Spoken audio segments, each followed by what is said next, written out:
ꯂꯣꯏꯈ꯭ꯔꯦ ꯑꯩꯈꯣꯏ ꯑꯅꯤꯒꯤ ꯋꯥꯔꯤꯗꯤ ꯆꯥꯈ꯭ꯔꯦ ꯇꯨꯝꯅ ꯇꯥꯡꯒꯣꯏ ꯇꯥꯅ ꯅꯨꯡꯁꯤꯕꯩꯅꯤ ꯄꯨꯝꯅꯃꯛ ꯇꯁꯦꯡꯅ ꯅꯨꯡꯁꯤꯔꯨꯕꯩꯅꯤ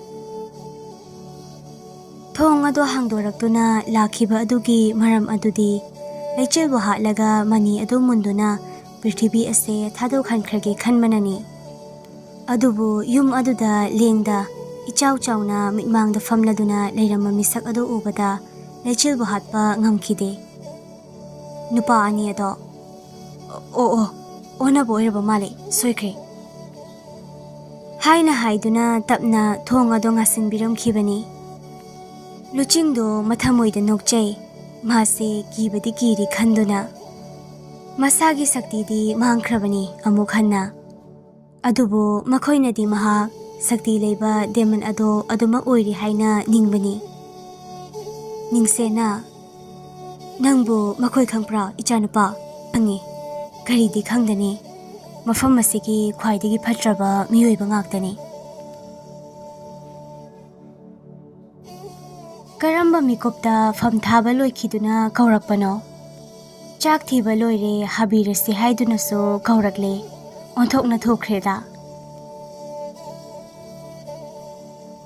ꯂꯩꯆꯤꯜ ꯑꯃꯨꯛ ꯍꯟꯅ ꯈꯨꯖꯥꯝ ꯄꯥꯏꯗꯨꯅ ꯊꯣꯔꯛꯂꯦ ꯏꯄꯥ ꯏꯕꯣ ꯆꯪꯕꯤꯔꯝꯃꯣ ꯑꯩ ꯁꯤ ꯍꯩꯗꯣꯛꯂꯨꯈꯤꯒꯦ ꯆꯥꯛ ꯆꯥꯅꯅꯕ ꯍꯥꯟꯅ ꯇꯧꯔꯁꯦ ꯍꯥꯏꯔꯝꯗꯨꯅ ꯁꯠꯊꯣꯛꯈ꯭ꯔꯦ ꯂꯨꯆꯤꯡꯁꯨ ꯏꯄꯥ ꯆꯪꯂꯁꯤ ꯏꯕꯣ ꯆꯪꯂꯁꯤ ꯍꯣꯏ ꯍꯣꯏ ꯍꯥꯏꯅ ꯑꯍꯜ ꯑꯗꯨꯅ ꯃꯥꯡꯊꯥ ꯅꯤꯡꯁꯦꯟ ꯃꯥꯅ ꯇꯨꯡꯊꯥ ꯆꯪꯈ꯭ꯔꯦ ꯑꯅꯤ ꯑꯗꯣ ꯃꯤꯀꯨꯞ ꯑꯗꯨꯃꯒꯤ ꯇꯟꯖꯥ ꯂꯧꯗꯨꯅ ꯂꯨꯆꯤꯡꯗꯣ ꯃꯄꯥꯟꯗ ꯁꯠꯊꯣꯔꯛꯂꯦ ꯂꯩꯆꯤꯜꯁꯨ ꯁꯠ ꯂꯩꯁꯤꯜꯂꯛꯄꯒ ꯕꯣꯞ ꯍꯦꯛ ꯊꯣꯡꯒꯥꯏꯅꯩꯗꯣ ꯂꯩꯆꯤꯜꯅ ꯀꯔꯤ ꯆꯥꯒꯦ ꯉꯥꯎꯁꯤꯟꯅꯕꯤꯔꯤꯅꯣ ꯑꯁꯨꯛ ꯌꯥꯝꯅ ꯉꯥꯎꯁꯤꯟꯅꯕ ꯅꯨꯄꯥ ꯑꯁꯤꯕꯨ ꯅꯌꯨꯝꯗ ꯍꯟꯕ ꯌꯥꯗꯕ꯭ꯔꯥ ꯃꯐꯝ ꯑꯁꯤꯗ ꯀꯌꯥꯝ ꯂꯩꯖꯅꯤꯡꯒꯦ ꯑꯃꯨꯛꯁꯨ ꯅꯨꯡꯁꯤꯕ ꯁꯥꯔꯛꯂꯤꯕ ꯇꯁꯦꯡꯅ ꯄꯥꯝꯖꯗ꯭ꯔꯦ ꯌꯥꯔꯦ ꯇꯣꯛꯄꯤꯔꯣ ꯍꯟꯗꯣꯛꯑꯁꯦ ꯂꯝꯕꯤꯁꯦ ꯀꯔꯤꯅꯣ ꯅꯪꯅ ꯅꯆꯤꯟ ꯃꯆꯥꯗꯣ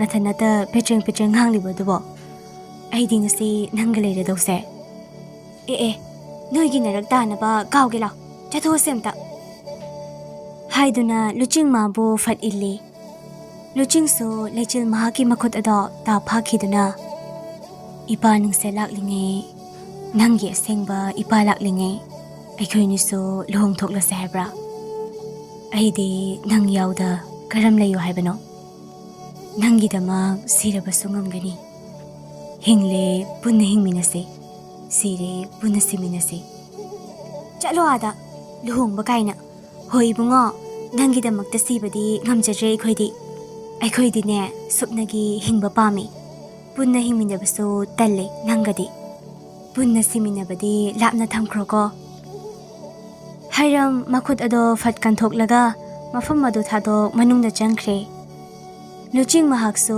ꯅꯣꯐꯦꯠ ꯇꯧꯗꯨꯅ ꯆꯪꯂꯛꯂꯦ ꯃꯅꯨꯡꯗ ꯆꯥꯛꯈꯨꯝꯗ ꯐꯝꯗꯨꯅ ꯂꯣꯏꯅ ꯂꯩꯔꯝꯂꯦ ꯅꯤꯡꯁꯦꯟ ꯐꯝꯂꯗꯨꯅ ꯂꯩꯔꯝꯕꯗꯒꯤ ꯂꯨꯆꯤꯡ ꯃꯍꯥꯛꯄꯨ ꯎꯕꯗ ꯀꯧꯔꯛꯏ ꯏꯆꯥꯅꯨꯄꯥ ꯁꯤꯗ ꯐꯝꯂꯣ ꯑꯩꯒꯤ ꯏꯅꯥꯛꯇ ꯏꯆꯥꯅꯨꯄꯤꯅ ꯅꯤꯡꯊꯤꯅ ꯅꯪꯒꯤ ꯆꯥꯛꯂꯨꯛ ꯁꯦꯝꯂꯝꯂꯦꯗꯣ ꯂꯨꯆꯤꯡ ꯐꯠ ꯌꯦꯡꯉꯤ ꯅꯨꯡꯁꯤꯗꯦ ꯍꯥꯏꯔꯒ ꯀꯔꯤꯒꯤ ꯑꯣꯟꯊꯣꯛꯅ ꯐꯖꯅ ꯁꯦꯝꯂꯝꯕ꯭ꯔꯥ ꯐꯖꯈ꯭ꯔꯦꯗ ꯂꯨꯆꯤꯡꯁꯨ ꯂꯩꯆꯤꯜ ꯃꯍꯥꯛꯇ ꯅꯣꯐꯦꯠ ꯇꯧꯁꯤꯟ ꯐꯝꯊꯔꯛꯇꯨꯅ ꯆꯥꯕ ꯍꯧꯅꯔꯛꯂꯦ ꯃꯇꯝ ꯑꯁꯤꯗꯅꯤ ꯅꯤꯡꯁꯦꯟꯅ ꯍꯥꯏꯔꯛꯈꯤꯕ ꯏꯆꯥꯅꯨꯄꯤ ꯅꯪꯕꯨ ꯏꯕꯦꯟꯅ ꯍꯥꯏꯔꯤꯕꯁꯤ ꯑꯁꯦꯡꯕꯔꯅꯦ ꯀꯣꯅꯨꯡꯒꯤ ꯃꯆꯥꯏꯕꯨꯡꯉꯣꯒ ꯍꯣꯡꯂꯅꯤ ꯍꯥꯏꯔꯤꯕꯁꯦ ꯏꯆꯥꯅꯨꯄꯥ ꯑꯁꯤꯁꯨ ꯅꯪꯒꯤ ꯑꯁꯦꯡꯕ ꯏꯄꯨꯔꯣꯏꯕ ꯅꯠꯂꯝꯗ꯭ꯔꯦꯀꯣ ꯑꯗꯨꯗꯤ ꯀꯔꯤꯒꯤ ꯆꯦꯜꯂꯛꯄ꯭ꯔꯥ ꯋꯥꯍꯪ ꯑꯗꯣ ꯀꯔꯝ ꯈꯨꯝꯂꯁꯤꯒꯦ ꯂꯨꯃꯟꯈ꯭ꯔꯦꯗ ꯍꯪꯂꯛꯄ ꯋꯥꯐꯝ ꯑꯁꯦ ꯑꯣꯟꯊꯣꯛꯅꯁꯨ ꯂꯨꯏ ꯑꯗꯨꯕꯨ ꯂꯩꯆꯤꯜ ꯍꯪꯂꯛꯄ ꯋꯥꯍꯪ ꯑꯗꯨꯃꯒꯤ ꯈꯖꯤꯛ ꯈꯨꯝꯂꯛꯏ ꯃꯆꯥꯏꯕꯨꯡꯉꯣꯒ ꯍꯣꯡꯂꯒꯦ ꯈꯜꯂꯦ ꯂꯨꯆꯤꯡꯁꯨ ꯃꯈꯥ ꯀꯔꯤ ꯍꯥꯏꯔꯛꯄ ꯍꯥꯏꯅ ꯌꯦꯡꯂꯛꯄꯅꯤ ꯑꯗꯨꯕꯨ ꯃꯈꯥ ꯇꯥꯔꯛꯈꯤꯗꯕ ꯑꯗꯨꯗ ꯃꯥꯁꯨ ꯑꯗꯨꯃꯛ ꯅꯣꯟꯊꯈ꯭ꯔꯦ ꯅꯤꯡꯁꯦꯟ ꯈꯪꯂꯤꯕꯅꯤ ꯃꯈꯣꯏ ꯑꯅꯤꯒꯤ ꯃꯇꯧ ꯑꯗꯣ ꯀꯔꯤꯒꯤꯁꯨ ꯈꯪꯂꯣꯏ ꯁꯤꯡꯕꯗꯒꯤ ꯁꯤꯡꯂꯕ ꯅꯤꯡꯁꯦꯟ ꯃꯍꯥꯛꯅꯤ Maso machanupi ado tawfam khanglaroi khalladuna hangkhidre makha taba. Supnagi Phare phare adudi nangnabu khalladi yare nangi apamane. Adubu ipana ichani khanna hairibase. Namabudi amuktang oirabaso unaba lauko. Hoi ipa. Adu ipa. Hayingmag imabu pubirakpa yaroidra mafam asida. Namana yagadra khangdene. Ipana burao hairabadi namnana burakadawribani. Hoi ipa.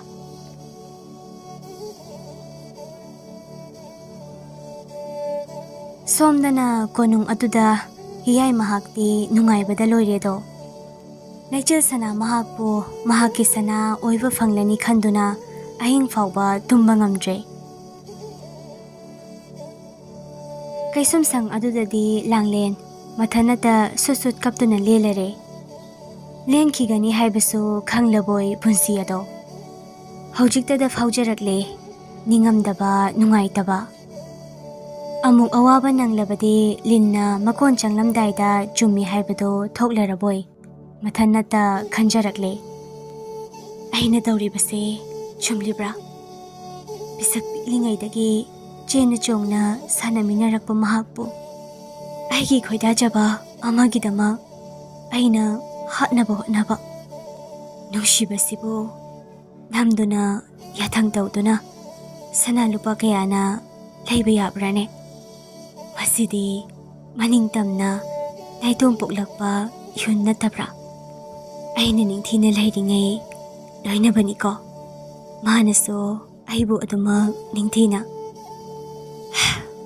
Adubu haujikte aina mabu uninglabso uba phangdre ko. Uba phanglabaso wari sanabaso phanglaroy. Ayam lankre. Magi mafamda itagi mafamda ikut ikong ase thabiradi fadawni. Chatuna lale haijage. Adubu kari upay le. Aidi mifa oiredo. Haina mapi ado sasatay thokche. Umanglomna nakamdawri. Ngasay chatkiba makoy ani ado yawraktuna khabaga sakigagi managda leprare. Makoy ani amaso layrami.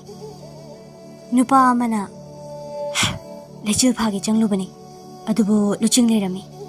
Maram aduna aikoina mahakpo faduna purakpa ngamdre. Ngakpigani. Sakina hayingmag lechil mahakpo loisingadabani. Karam tawni. Adumna tawrabadi nakoy marimag chatuna mahaki achengba tanjayeng faduna kaubu chingdol magtada purao. Mabu marayba khugaiduna hatlaga mani ado puduna aikoigi lamdamda hankrasi. Phagani. Asum haiduna mari ado lechil mahaki achengba tanjabu yengba chatkre. Khabana luchingna kamaina tawse haibano. Mahagiro. Mahagidamaktadi kari amaso waningai leiteda. Aikoi kayano. Mahamathantadi nopkani. Mahabuso mafam asida loishilamduna aikoigi lamdamda hankigadabani. Phare. Hayengna mafam asida leibagi aroiba matam oirsi. Moina ngamme aikoibo hatlasano. Aikoina ngamle makoibo hatlage. Prithvi asidagi deman aikoigi wari mudankrage. Amuk hanasu laklaroi. Mani asimakha bukrasi. Haina ani ado nokminaki. Karam thokadawri lechil mahaki punsi. Ingna chikna naitom hinglamba punsi ado nupa aduga thengnarubade tahanbire awaba kaya. Kafanbire mikhup khuding. Chak ising chabasu loikre tumnanaba hotnari. Ningsen mahakso machanupi aduna ningthina semlaba fam aduda hipkre. Luching mahakti mapanda oina leire. Famduna garino mana tawriba. Lechil so fi ama insinduna thorai. Ngasidi hayeng Purnima haiba numit ado oibana ngasisu thabal madi faramle. Atiyada lechil nongfai amata fawba thangda leiramle. Lechil thoraktuna naitom fam atiyada naitom ngaliba thaja adubu yengliba misak adugi manakta changsilaktuna dumbiruba yadribra Luching maithong ado lechilda pulap leisilaktuna aidi dumningde nangbu senaduna leiningi awaba ama tahaningde nangbu kupna senaduna leiningi Lechil so nungsidaba natedo nungshida sanana yambunga egagi luhongba yaukho natragana mani ase birora aigi punsi ase katuna malem asigi awaba nungaiba amabuso phangba pamdre ai atiya thakta aigi thawai asina thawan micha onduna naitom ngaliba thabal asigi manakta thoglubana hena pharagani karigi nangna aigi inakta saningdabano sana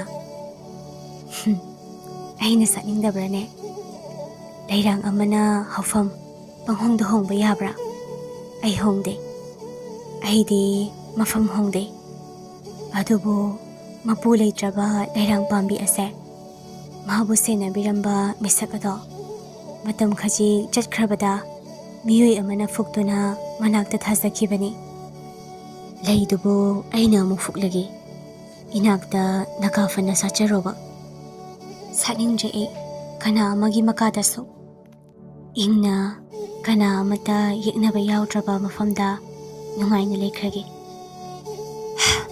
ai ware punsi asida thengnariba awaba pomba ai mayok yaba ngamloi daure changbiro tombiruro aidi changlage hairamduna fuk haugat nupa aduna makha amuk tarakpa ngaidringai satchangkhre tahalakpasu pamdabani karigumba tarakhrabadi made thamoi hena kaikhini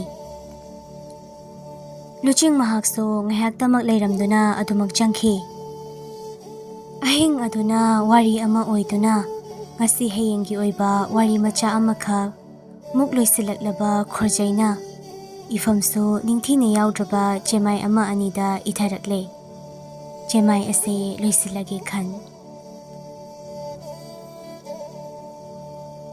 haukhre numit adaso mathangi numit ni ayuk nganna hauduna lechil imung ado loisale ningsen mahakso nganna haurakduna machana tawriba mayam ado yengi ngayhak yenglabatung tapna hairi ningsena ichanupi ipa amu chalukhige namabu purakduna amuk hanna lake haujik nganna chatkhraga haurel nungthilwaida yorakpa yabra yenge ko lechil mahakso khumlei hoi pa nganna yaunaba adum lakpiro adoi pa aigi lei ama hekpiro siroi lili hekpiro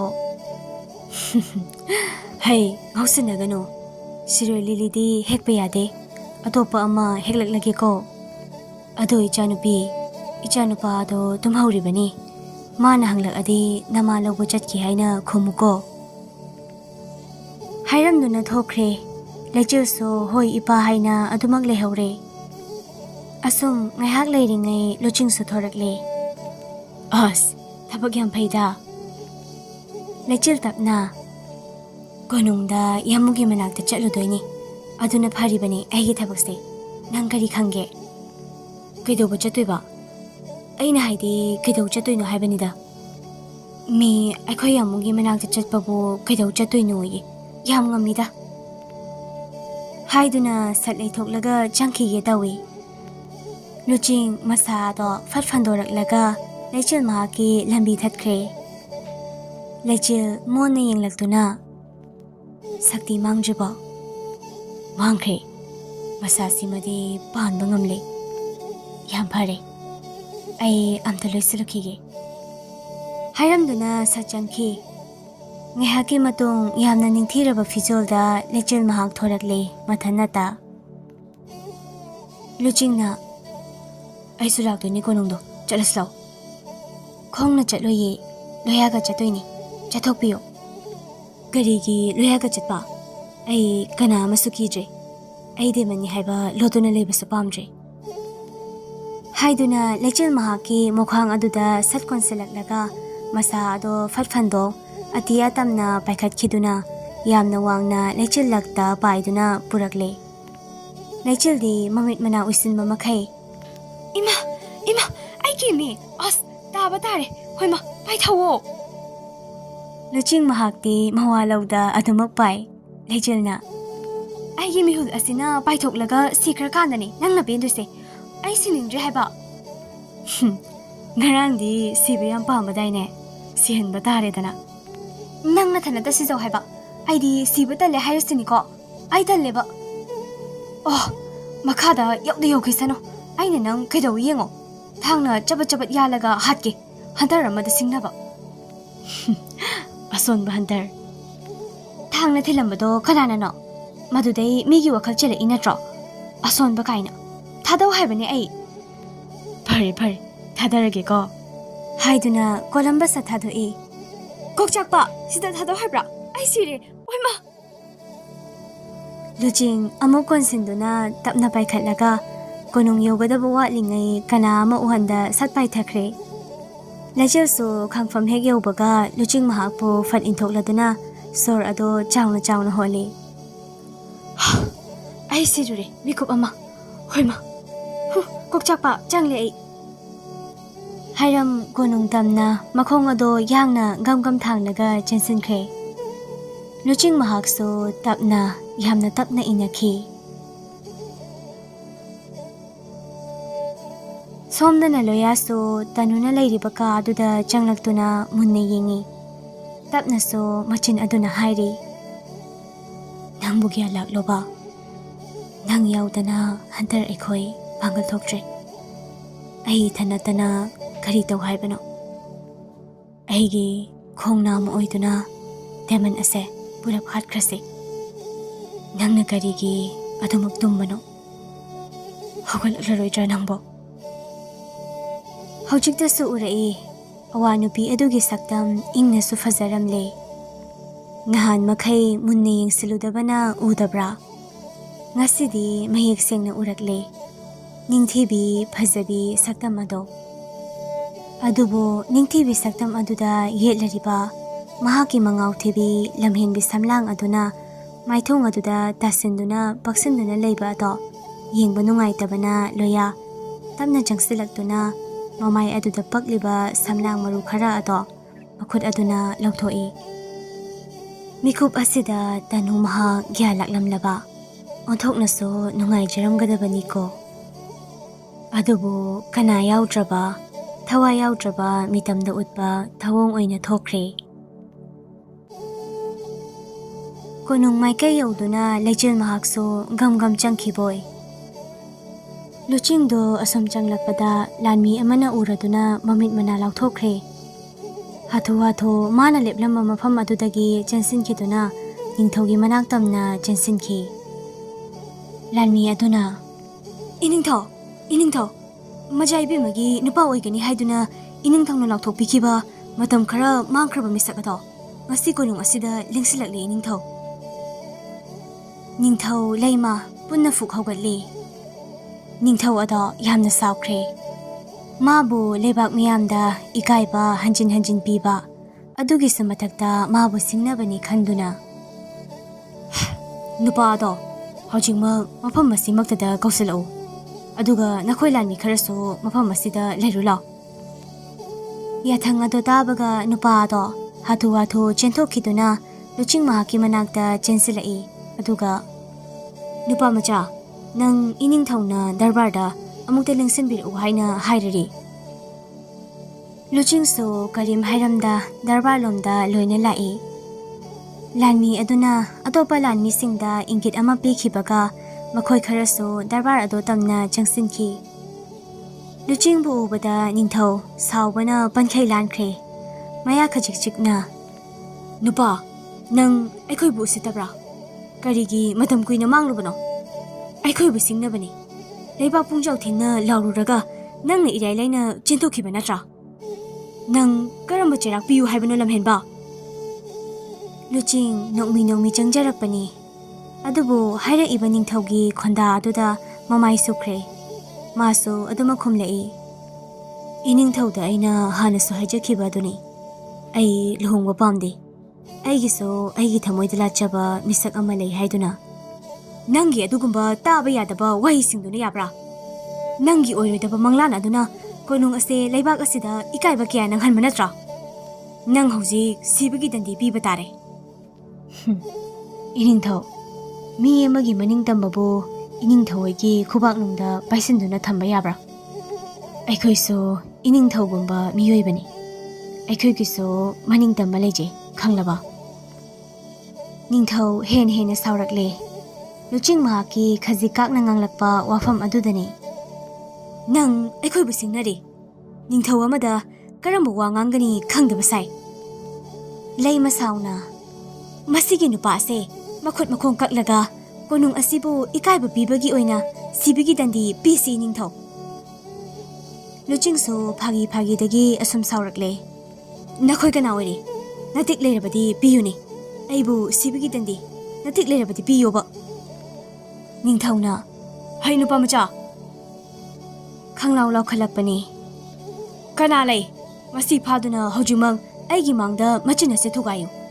Aduga makhot makhong ase kaktuna sa kaida bijagadabani. Nupa ama jensilaktuna phana bo hotnarakpani. Luching nupa adugi makhot adudagi khusu thanglen munduna ningthau mahaki mamang magtada thang aduna yankre. Mana sauning lakliba maru oina lechilgini. Konung asibu singnaramlaga lechilbu pukhrage khankhibana kana amaso kikhidre.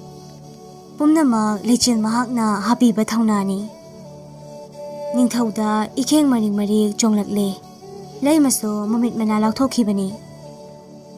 Madu ubada mayam ado loina chensilakle. Luching so thang aduna amamamta loina yantharai. Onthokna so thauna phani yankrabani. Kadomdagi tamlaga hairamliba thang tano. Lanmi sing ado khudakta darbar aduda thawa yaudraba hakchang oina loina takre. Ningthau swai launa. Senapati masigi mise aigi mangda hatluba. Senapati jangsen bakina nakan amada thaidoktuna laikre. Luching masa pumba ikheng na luptuna khongthang ado ningthau mahaki maikairomda asum thangsilai. Machindaso sauna ngangladuna hairi. Aise kanano khanglabanoi. Aduga haibige tajaw. Aigi sanabo ifamdagi munduna nachagi loinabi ohinnabu hotnari. Konung asigi siza ohinnabu hotnari. Maade konunggi siza dunate. Leibaki leimasu oiroi. Mahakti supnagi aigi thamoida naidom ngaliba sanani. Sana aigi sana. Ningthau gyan darakle. Nupa asina asuk sauna tauribase kari maramgino haiba. Mikup adudani nupi amana kaurakpa. Manja, nang adumaina kaigi taurino. Nang makoisa kanano khangra. Yambo, mangonda aduna taugonoba. Hiyai gam jangsilaktuna. Aigi sizabu nangi sanani haibasai. Aisi ichamchamba majaibungo ama maluraba. Ha? Luching mahakso fat onsilai. Gare, nangi siza. Oi, supnagi sana, aigi sana. Hiyai sauna luchingbo laktani illi. Aduga magi khusu thangsang satorakle. Nangbu mafam masida lukak patare dana. Nang nangamle aibu kau.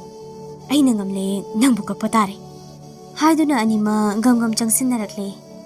Masa na pariba thang yanaraktuna akan malatheng ama chatharakle. Hiyai mahakti achambara. Mahakso thauna phaba nupani. Luchingna. Hallo da majaibungo. Aina achambara. Luching hiyai gi khotangda thang aduna yankre. Hiyai so sauna luching gi lingchumda yanki. Sakti yaudravadi soledo. Hiyai mahakna lakche. Luching mahakpo laktani inkraga thangsang aduna anirak ahumlak pambomda yansinki. Makhong aduda kausinki bana luching makhada kunthaki. Thanglen makhotagi takre. Lechilna. Manja! Yambo, tokpiro!